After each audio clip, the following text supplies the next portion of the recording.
we'll talk about vocals. Vocals are going to be... I spend a huge amount of my time working on vocals. Why? And why are there so many of them? So these are all the vocal tracks in the song. What can we say? I think one of the things that I was keen to do is so with the previous album with Elderflower, one of the things I ended up doing was layering a lot of main vocals. So the vocals in the center channel ended up being, you were never really hearing a single vocal. You were hearing maybe 2 or 3 layered vocals, maybe with the same melody, maybe with a harmony, and it was part of the reason to do that was to kind of add to the atmosphere and the tone of the tracks. In this case, I was very keen to have a clearly identifiable single vocal performance and augment that, if needs be, with other vocals. But I wanted the lead vocal to always be able to stand on its own, to be clearly the main thing, which I feel was definitely achieved. There are many instances where the main vocal is supported by what I've called doubles. So maybe it's worth listening a bit to that. What I could mention briefly is just what kind of basic processing has occurred on the vocals. So the vocals and the doubles. Sorry, so just the main vocals have this plugin called Vocal Rider on them. It basically adjusts the volume of the output as dependent on the input.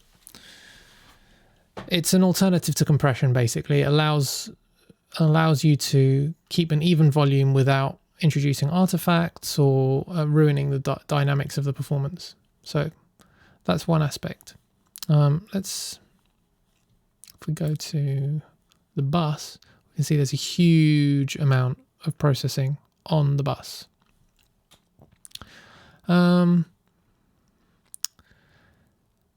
Yeah, so let's just run through it. So, dynamic EQ to control certain frequencies, keep the vocal in check. Some high, some nasally, kind of mid-high, and some low, maybe plosives or something like that. Then we've got some EQ. So we've got a small boost at 10 kilohertz. We've got a small cut at 800 hertz, and then that's it. Then we have some compression. We've got some compression going in. Actually, I need to check. Is there compression here? These last years in my mind I've grown. Yeah, so there's a tiny bit of compression. There's a tiny bit of compression, and then some EQ, some more EQ. So with the more EQ, we've got a boost at 8 kilohertz. We've got a small boost at 3 kilohertz.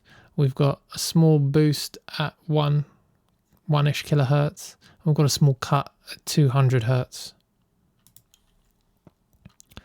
Then we've got the proper EQ. So this is where I make some of the bold moves. This is the final EQ. So we've got a cut at 40 hertz, a small cut at 650 hertz to remove some boxiness, and then we've got some shine. So this is where we bring in some of the high end. We've got +1 at 2.5 kilohertz, and then we've got a +2 at 20 kilohertz for some air. Let's activate them one by one. I think it'll be worth hearing. So let's just listen to the main vocal, and we'll just bring them in one by one. That you won't hear much.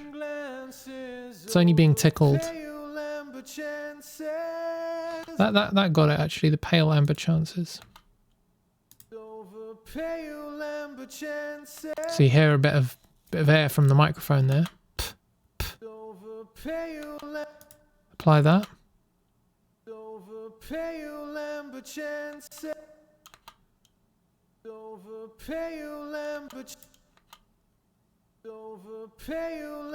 Definitely tamed it a bit. Then we've got this EQ, so without. But that was years ago.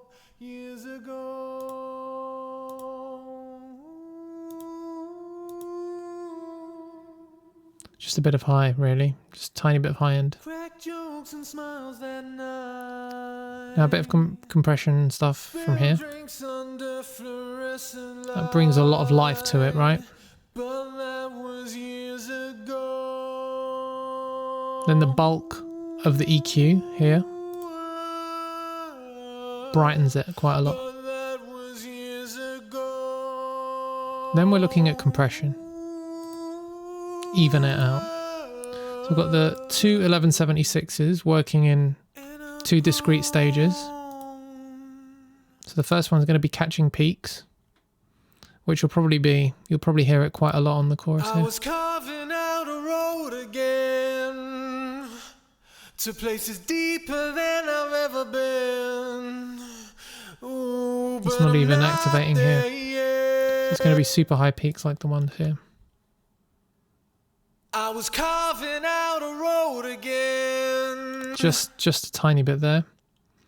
And then the bigger impact will be this one. I was carving out a road again. So this is really evening out the performance. Oh, but I'm not there yet. Oh, no, I'm not. And then finally we've got this, which is LA2A style compressor, which is doing even more smoothing. So without, I was carving out a road again. And then with, I was carving out a road again to places deeper than I've ever been. Oh, but I'm not there yet. Oh, no, I'm not there yet.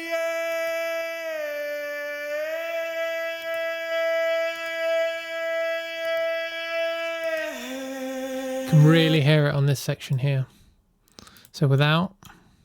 No, I'm not there yet.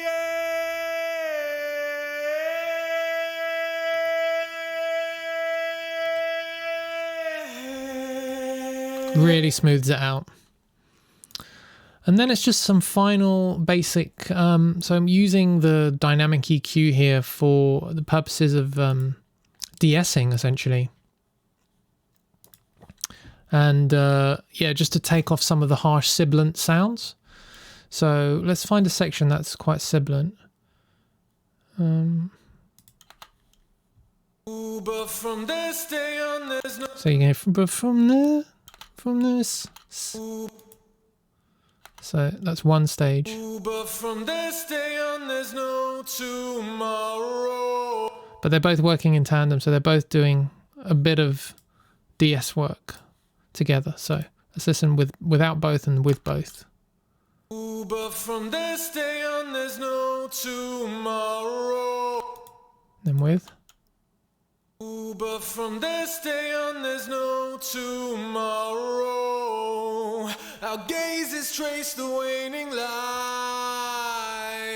and with the sea of limbs, especially that with the sea. The moments and swear that they light, and with the sea of limbs we light, and with. Let's listen to that without. And with the sea of limbs, very sharp. And with the sea of, and then with the de-essing. And with the sea of limbs we grip the moments and swear that they will never. And then we've got our sends, right? So we've got one reverb specifically for vocals. It's the vocal verb. And I believe I'm using a Valhalla reverb here, which are awesome. No, I'm not. I'm actually using an impulse response reverb here. And I'm processing that with some EQ because I want to just choose carefully what kind of output I get here. I don't want it to be too muddy. I don't want it to get in the way of the vocal too much. And then I've got, again, some dynamic EQ here just to kind of tame the reverb if should it. So this is basically taming some of the S's in the reverb, allowing me to keep a reasonably bright reverb, but also taming some of them as well. What else have we got in our sends? We have a big verb. So this will be a really big kind of cathedral-like reverb that I want to bring in occasionally. I won't bring it in all the time. So for example, there'll be none in here during this section. But then I'm not even sure I bring it in for the chorus. No, I don't bring it in for the chorus. But then I bring it in for the outro and for the tails of things. So you can wait for this tail.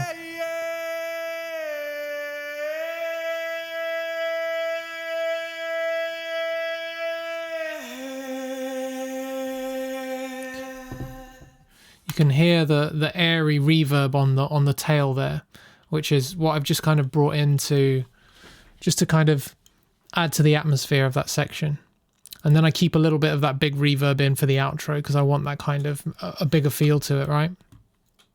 And then I've got a distortion bus that I put the vocals through at different levels. So during the verses, not that much, and then I'll boost it a little bit during the chorus and during the outro. And then finally, I've got no, actually not finally, because there's a couple more. I've got a wide delay. So if we look, we can see the places that the automation for the vocals is pretty crazy. So this is just the main vocal automation here. So we can see we've got some wide delay here, which I introduce at this part of the song. So you can hear it here. Promises will tend to weigh us down. Don't come back for me, I'm not this town. So there's a lot of stuff going on. And then after that, we've got a quarter note delay, which is a lot less heavily used. But say for here, for example, you can hear it come in here.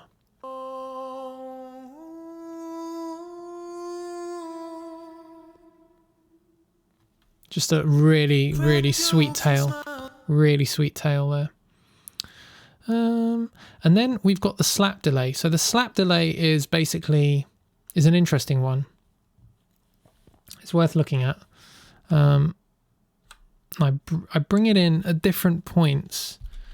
It's usually in a little bit most of the time, but I boost it during the outro of Subsolar and then during the outro of Sublunar, just to kind of boost things a little bit. And I'll show you what's going on that. So it's Vox Slap. That's what we're talking about here.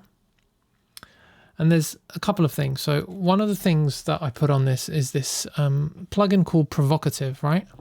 And Provocative is for all intents and purposes a doubler of sorts, but it does so by altering the pitch of what's being doubled so that it creates this extra space away from the main vocal. So what we can do is we can play the outro here, but I'll mute this and then bring it in to see if you can hear the difference. So this is without. All these words Maybe not the best section actually. There's not a lot of words in the all. Okay, here we go. So this is without, and then I'll pop it in. Our gazes trace the waning light, and with the sea of limbs we grip without, a lot drier, right? And then with, it's like an echo. It's a slapback basically. It's like a slapback, but it adds some additional width. So really, when you've got these big sections like the outro, it's like perfect. It takes the vocal performance to the next level. It gives it that extra air. Okay, so that's the main vocals, right? That's the vocal chain for the main vocals. Then we can look at doubles, right? So doubles are, and so what I'll do is I'll start stacking these. So this is how I work. I'll start with the main vocal, and then I'll start stacking doubles, and then I'll be adding backing until you get the full picture of the vocal arrangement, right? Doubles aren't necessarily worth listening to one by one, but you kind of want to listen to them in terms of what they do for the main vocal, which is they're there to support the main vocal, right? So in this case, let's listen to a bit of the verse, or a bit of the, yeah, we've got a bit of verse here, right? So without. But that was years ago.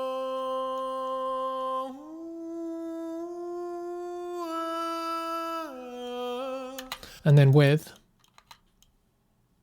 Spill drinks under fluorescent light, but that was years ago.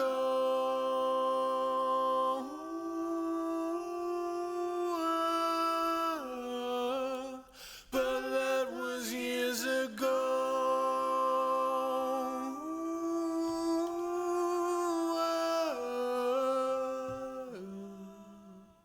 So yeah, they're supporting the main vocals, introducing, in some cases, new harmonies.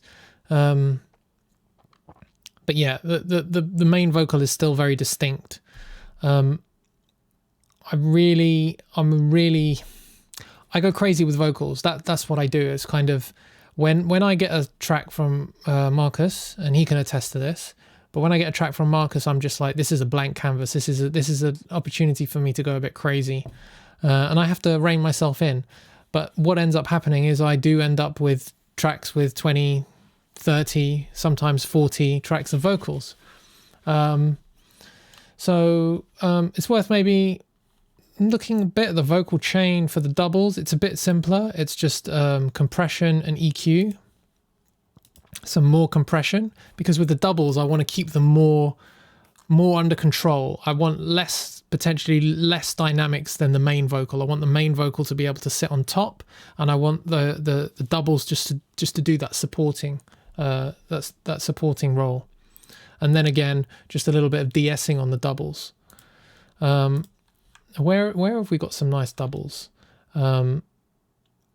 So yeah, and the verse of Subluna, this is an interesting one, because you've got your main vocal performance, which is over this kind of drum, and let's throw in the drums as well, actually, just to give a bit of drive to what we're listening to. So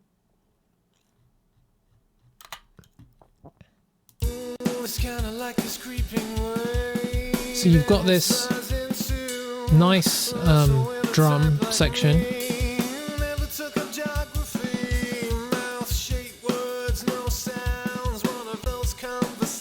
And quite a rhythmic vocal. Now I think that works pretty well on its own, but I wanted to, excuse me, I wanted to support that with some doubles, right? So what did I do? Let's listen to the doubles.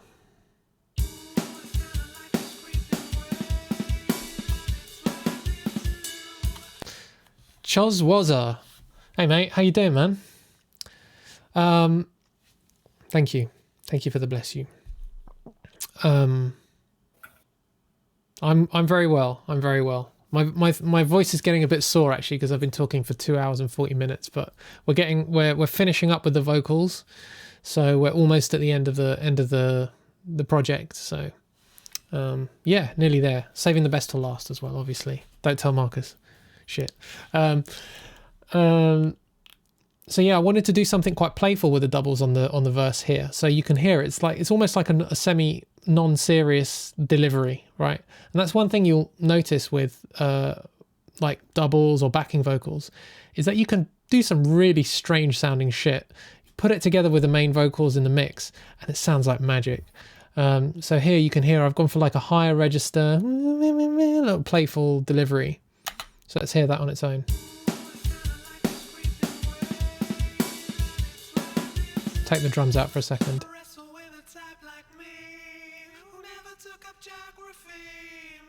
Let's throw that in with the main vocals, and you got this really cool vibe. It's kind of like this creeping wave, and it's rising to wrestle with a type like me who never took up geography, mouth shape.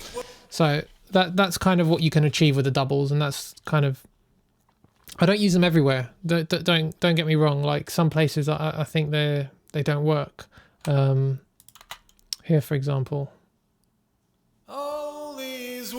Oh no, maybe I do. Maybe I have used them everywhere. Have I used doubles everywhere? Potentially I have used doubles everywhere.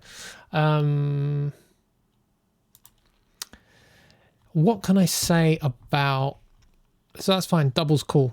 We've done that. We've done the main vocals, we've done the doubles. Let's talk about some interesting things that I was playing around with. So one of the things that I wanted to try out was to really give this section... So it's a section that we covered earlier.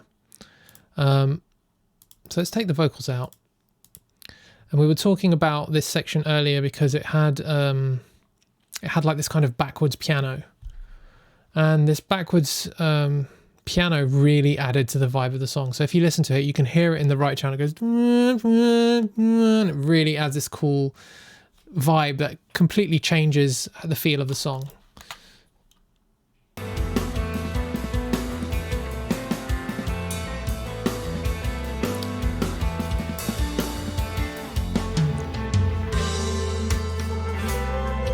So you got this backwards.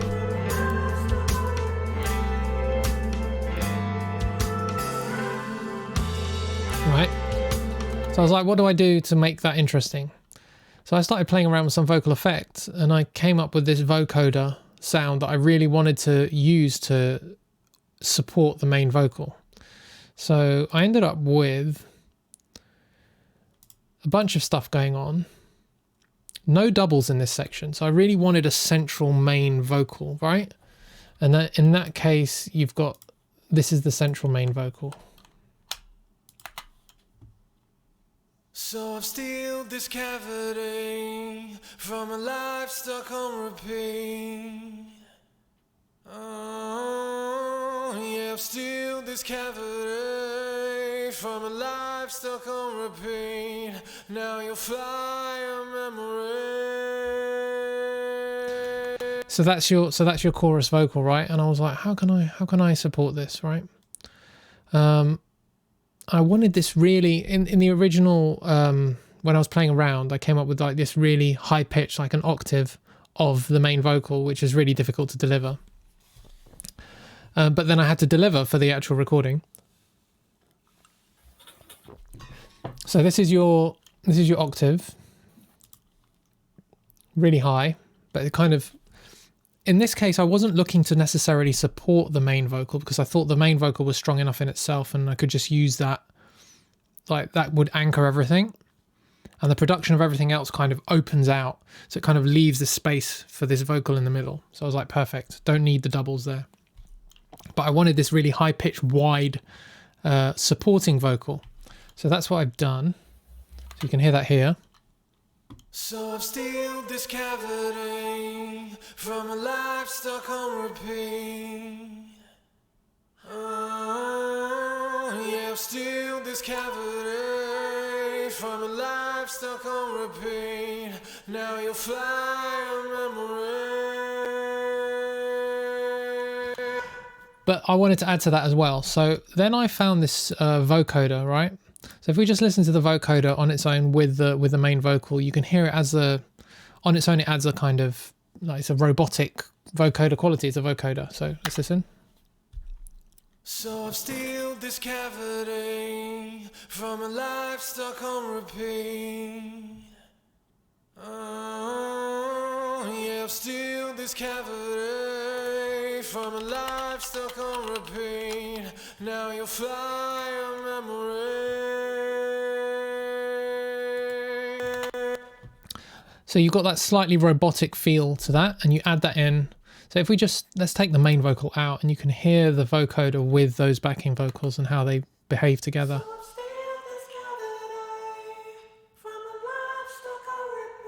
Pretty interesting, right?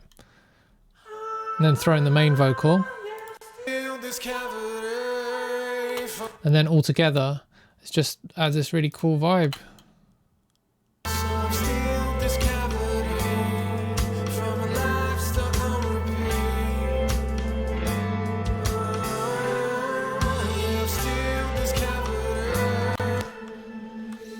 So that's that.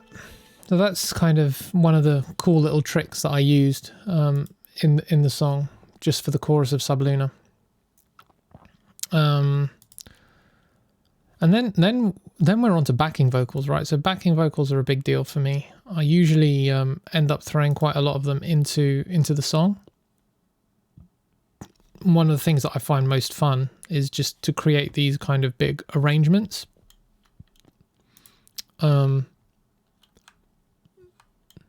Let's listen. And so, for example, in the chorus of the of Sub Solar, we've got this call and response thing, right? So I was carving out a road again, and then the backing vocals are going, I'll escape, I'll escape, I'll escape. So we can listen to that now. But I'll tell you a bit about the vocal processing on the backing vocals, actually, because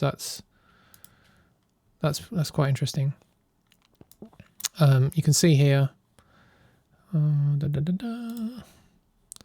got a bunch of stuff, but the main focus is here reducing some of the low end, 2 stages of compression, so I want to heavily compress. Again, some control, so dynamic EQ to control some of the high end and some of the boxy mid to lows. And then just, so I'm using a bit of a mid cut here.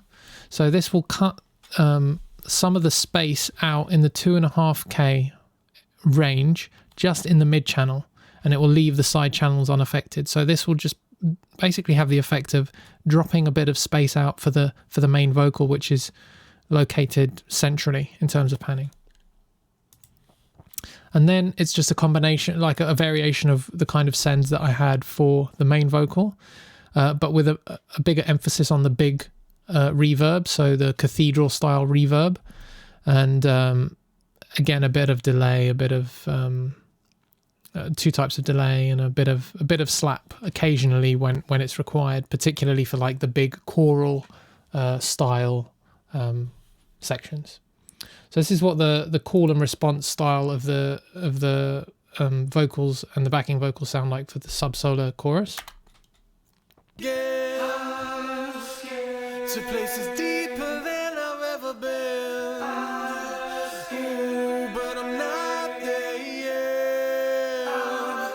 Oh, no, I'm not there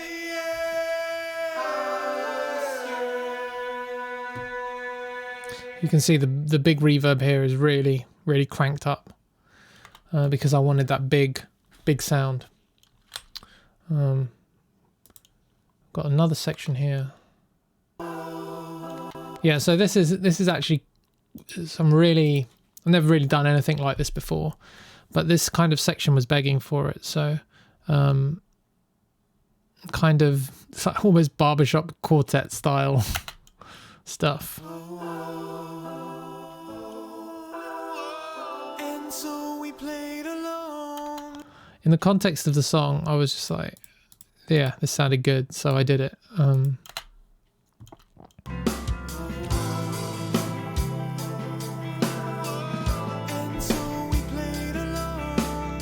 I don't know why, there was something just super light and airy about that section. I just wanted something that kind of went with it.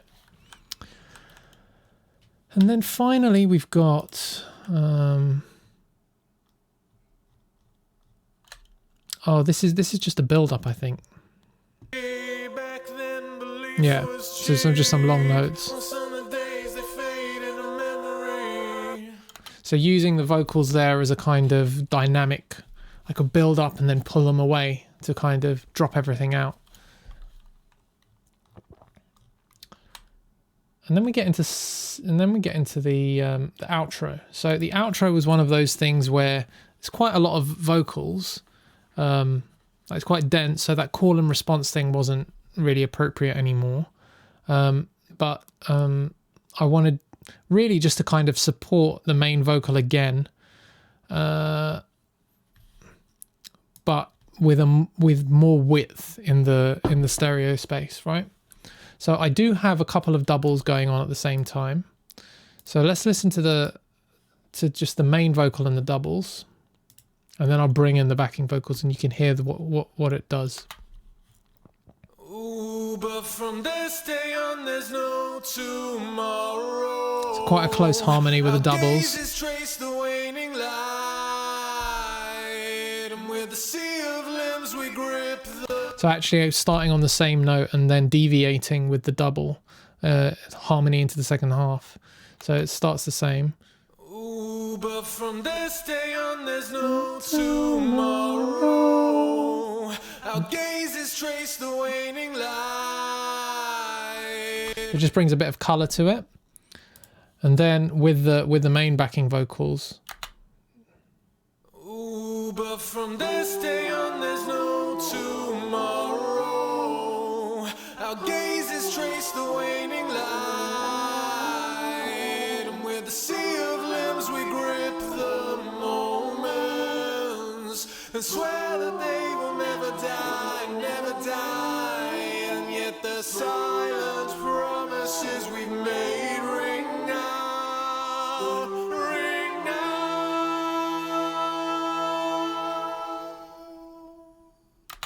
So quite a lot of vocal stuff going on. So in this case there's 1, 2, 3, 4, 5, 6, 7, 8, 9 separate vocal tracks going.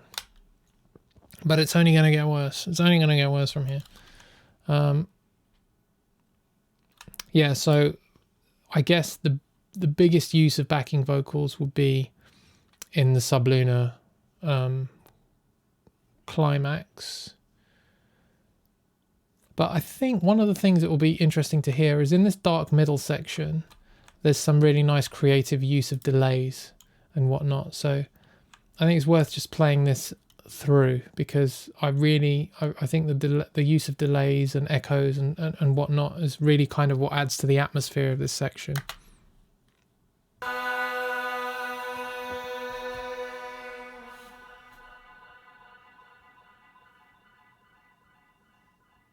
Promises will tend to weigh us down. Don't come back for me, I'm not this town. All these words, but we're not talking. You keep bringing it in and out. Say my lips again. We'll stand our mountains. All these words. So this is definitely more of your kind of choral style. We'll stare 'em down.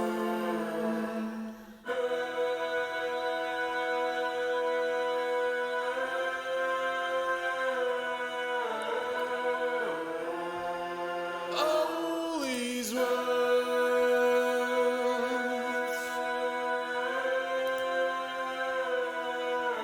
We'll stare 'em down.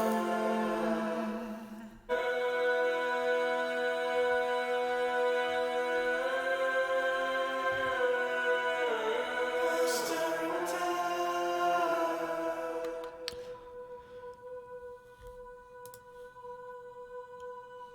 So yeah, and then here it's just vocals for atmosphere, like really high pitched vocals for atmosphere, Parachutes won't work from here, but just to add some width. care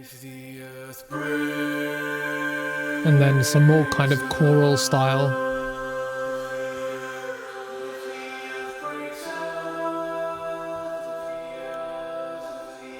And then it's probably worth mentioning this outro section.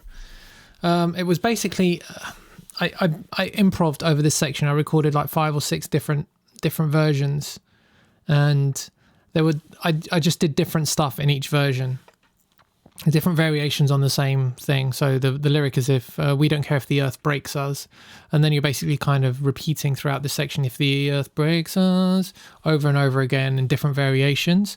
And I was just kind of started playing with those repetitions in a rhythmic way and playing off each other. So there would be like 2, 3, 4 vocals that were doing like a kind of call and response, and I kept recording and recording until I found a version that kind of just had something, right? So that's kind of where I got to here. And like there's hopefully in some of the vocals there's like rhythmic parts and melodic parts, and it just kind of builds to something greater than the sum of its parts, right?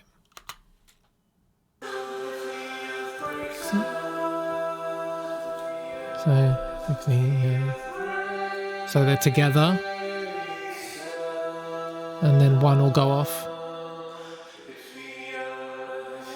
and then they're delayed. This one's going off on one.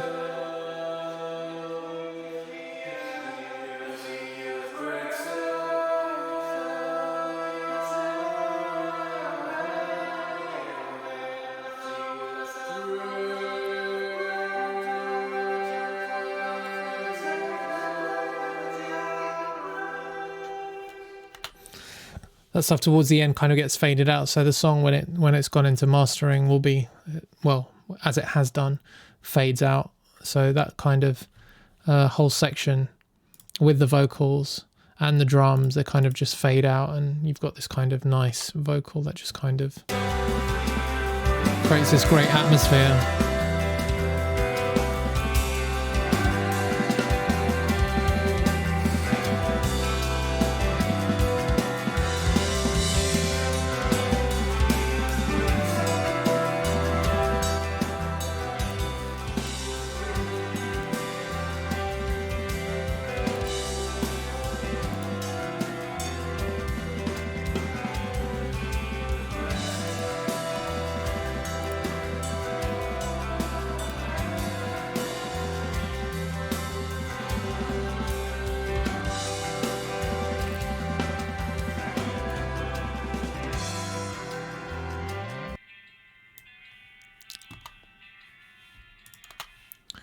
And that's it. Those are the songs. That's everything broken down. We've gone through the writing process. We've gone through the drums, the bass, the pianos, the guitars, and the vocals. And yeah, that's everything, I think.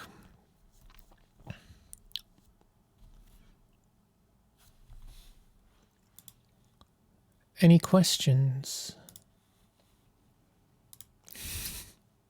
Man, one thing that you didn't talk about much at the beginning is like how you went about writing the vocals. And I mean, to me, it seems like relative to like our previous release, Elderflower, the vocals here are quite a bit more upfront. They're almost like the center of attention in a way compared to in Elderflower, where they were a bit more. It sounds very unfair to say that they're playing a supporting role, because that's not at all what they're doing. No, you know what I mean. They're I did mention that. I think the main difference was that the vocals in our previous release were kind of, they weren't doing, like you say, it's maybe unfair to call them a supporting role, but they were definitely part of a bigger part of the atmosphere of the tracks. Yeah. And I think in this case, it was just, I wanted a clear central vocal performance that that obviously didn't stop me from like laying down 20 tracks of vocals when needed, but I wanted there to be a clear central performance, and that was supported by the other vocals, rather than I think with Elderflower, what happened was, and don't get me wrong, there were moments where there was a clear central performance, but there were also other cases where it was very clear that there were 2 or 3 vocals on top of each other in down the middle of the mix, right? And some of that was done like through layering. So like I would basically deliver the same performance multiple times and stack it. Whereas in this case, I was like, the main central performance like shouldn't be stacked. And like if I'm going to add to it, then I will be adding a melody or something like that, or a harmony, and keeping that main performance like the focal point basically. So yeah, I mean that was definitely part of the process, and I think it was just because of the songs that you were giving me, I was very clear that it just needed not necessarily a different approach in terms of writing them, but just a different kind of approach in terms of how am I going to do this production wise. And so my feeling about what I wanted in terms of the production kind of led my decision on how to go about the vocals. Which totally makes sense. Yeah. And when you were writing the actual vocal melodies for these ones, do you feel like it was a very intuitive kind of, immediately you could hear a melody in your mind and that ended up being the final one? Or was it like a process of trying out like a ton of different melodies and then kind of listening back and settling on one? Like, what's your process? It depends on the song, and it actually depends on the sections of the song. So I think for most parts of these 2 songs, there was definite intuition in where I should go for some parts. I think, at least melodically, things like, I don't know if it's true, but I kind of remember struggling a bit with the chorus of Subsolar. I can't remember if that's the case. The other thing that happens is, obviously I could record some improvisation over the top of the songs, right? That's generally where I start. I come up with a melody that I think works, but then I'm keen not to like overdo that melody so that it kind of gets stuck in my head and it becomes the only thing I can hear. But then with some sections, just you try one thing, it doesn't do it for you. Try another thing, it doesn't do it for you. And you go through 3-4 iterations. The hardest part, though, is just once you've come up with the melody, is getting the words to fit sometimes, because you want to say a certain thing. Like I usually come into the process, come into the song with a clear idea of what I want to say, and like even to the point where I'm saying the verse has to say this, and then the story continues in the chorus, and then the story continues in the second verse, and then the hardest thing often is like, how do I write a chorus that narratively makes sense after the first verse and after the second verse, right? Because I want this kind of this narrative continuation. But yeah, something like Sublunar Verses, which were quite busy vocally, there was a bit of juggling around with like syllables and things like that, as far as I remember. That was probably one of the only the things that was hard, and the other one was the timing and finding something that worked really well for the middle section in Sublunar, which was quite, like we discussed before, needed something for the listener to anchor to. Yeah. And with you, it's always vocal melodies first and lyrics afterwards? It's theme first, melodies. So when I've got the theme, I'll decide what I want the song to be about. Then I'll start improvising over the song. And because I know what the theme is about, I'll already at that stage start throwing in words or lines that I think sound good, that fit in with the theme, right? So by the time I've come up with the melody, I'll have a bit of a few words and a bit of me like gibberish, like singing gibberish, with the melody that I want, and it'll be like kind of like this hybrid. And then often the actual writing of the lyrics is this kind of filling in of the blanks, like making sure the story makes sense, making sure that the syllables fit the way I want the melody to be. And yeah, it becomes like a putting the pieces of the puzzle together. Nice one. Sweet. Cool. Well, we've done a 3-hour stream. Yeah, should probably call it there. Yeah, man. It was good. You did a really nice job, man, of going through the production. And yeah, there's so much stuff in there that even even goes over my head. And it's just a lot of work. Yeah, I know. And, I think it sounds fucking awesome in the end. So props to you, man. Good, man. All right. Well, we'll do the same with chapter 2, I guess. Absolutely. All right, man. All right. Cool. Take it easy. See you, everyone. See ya. Take it easy. Thanks for watching.